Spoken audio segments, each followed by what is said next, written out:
onto West Broadway.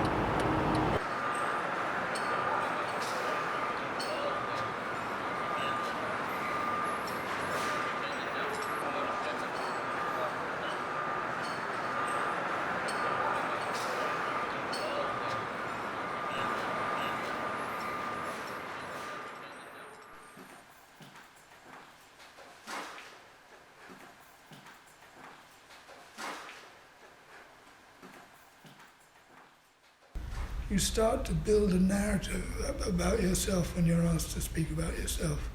And the longer that goes on, and in my case it's quite a few years now, it develops a sort of life of its own. And you put things in and take things out to make something clearer or whatever.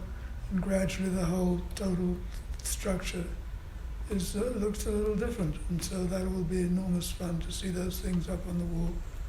In a wider view, it referred in my head not only to a wide painting that was formatted like this, but to the fact that it includes paintings of people doing things in interiors and friends making friends or whatever, and beautiful bodies being exposed to the eye, and so forth and so on. There's a variety of work there, whereas mostly nowadays, people think of a Rackstraw Downes as being somehow something industrial placed in the middle of something rural. Definitely, I think you see in the early works a kind of humility in your approach, that you're working on a small scale and taking on subjects that artists have addressed for centuries. What's the land around us like? Who are the people we are with? And you're not searching for scale or bombast, but really to closely observe the figures and places around you. I wondered if we could talk about one of them, your portrait of Claudia, the dancer who came to your studio. That's an unusual painting in the show. Yes, I decided to paint from the nude model, and I made a few nude paintings of some friends who lived in large apartments, huge apartments on the Upper West Side, 8-room apartments, so there'd be 8 people living in one place all together. And they passed the job around among themselves. And this person was somebody who was part of that group. And when she came to pose, she brought that red skirt, which was a skirt she wore to dance, a particular dance that she did. And she said, "How about trying this on?" And I thought at first, that's a terrible idea. And then I thought, no, you never know. The most terrible ideas sometimes produce more interesting work. Who knows? And so she did lie down in front of some huge paintings which were leaning against the wall. I said, "Let me just move those paintings." "No, I'm not going to move them. I'm going to leave them right there. One is the autumn and one is the winter. So you have a nude woman in front of a winterscape." It was kind of nice. I thought that was nice. Well, you took a different approach with one of the other portraits, the portrait of Andre, who Right. is a scholar. Can you share a little bit about that picture? Yes, I can, Notable. yes. Andre was then at that point writing a book about the Isenheim altarpiece, the famous Grunewald painting. And I thought, well, I was in Europe just after when we were planning that painting, and I saw a volume of essays by Huysmans, the French critic, and one of the essays was about the Isenheim altarpiece. I thought, Andre must be holding this book in the portrait. And then I learned from talking to Andre that she was a tennis player, keen tennis player, so I posed her in front of the tennis courts. And that was the story of that, the imagery in that painting. The idea of multiple images referring to actual things, I learned more from looking at Flemish painting about that time. I love the way the scale of your work gives you a sense of expansiveness, but also intimacy at the same time. And I wondered if you wanted to talk about scale and how you choose to make a painting large or small, or a scene? How much Scale expands? is terribly important. I'm glad you brought the word in, because it's almost everything to my paintings. Without a scale, they don't begin, they can't even begin. And I remember encountering that one year when I went up to Maine and started painting again. This was about the third or fourth year, from direct observation of the landscape. And I thought, this painting's too big for these brushes, or these brushes are too big for this painting, or whatever, And I wonder what size was that successful painting, at least that I thought it was successful, that I did last year. What size was it? I wish I could remember from here.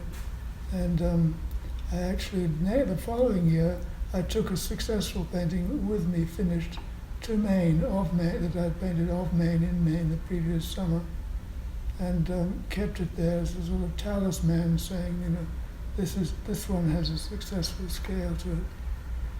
And I didn't have to do that again after that, but that one jump into realization of that area as being, very profitable and very suggestive and very tricky, difficult, became very central to my work.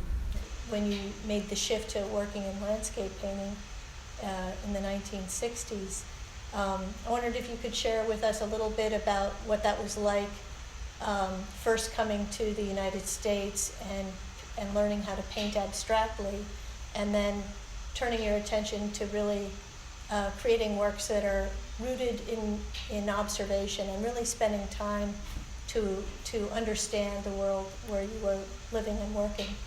Yes, well, all that is very true. I think one important part about it, however, I would say in retrospect, is it's important not to get self-satisfied and thinking about moralistic and preachy. I don't think preachy ever preaches to anybody, including the one who is doing this so-called preaching. But it was a strange business, and it had to do with trying to break free from a hole I had dug for myself. And those are the best ones to get out of. And, or in my case, they were. And I remember somebody telling somebody that I was stuck. And they pointed out the window and said, well, why don't you paint something like that, something you think you couldn't do? And I did. Immediately set about doing that in a very roundabout way. And it took 2 or 3 years before I had found a way that wasn't roundabout, that felt natural to me.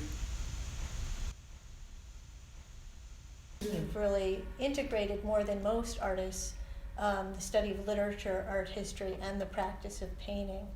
And I wondered if you wanted to share a little bit about what those elements have meant to you at different times. Well, it's true, and it's true, that is absolutely true what you said. It is not very current, very common to find those things going on at once in somebody's head.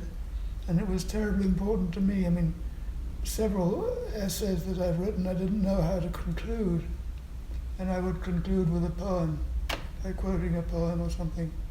And years later I began to think about that, and I thought, well, it's because there is no conclusion in writing about art. As soon as we all agree to say that Shakespeare is great, somebody comes along and says Shakespeare was terrible. He was a royalist and a fiend and et cetera, et cetera, et cetera, et cetera. Those things are constantly changing and evolving, and that is the nature of art. I think that it cannot be fixed. It isn't fixed, and that's why it's art and alive. I do think, too, that the word landscape, especially when applied to the art of painting, does tend to be a sentimental genre, and it tends to mean something unspoiled, as though human activity was a spoiler. And I don't think that we really believe that, or we would commit suicide. We would have to sort of squelch ourselves out of the picture of landscape, as indeed many people do in their imagery of landscape. And that interests me to see how things work, how they influence one another, how they impinge on one another. And that's really one of my big subjects. People now watching, an audience that I have now, I'm happy to say there are some young people in that audience, and they think of my work as being essentially industrial stuff, and sometimes they wonder, the simple question is he in favor of industry or is he an environmentalist? What is he? And that's one of those silly questions that invite my paintings invite to ask, but not to answer.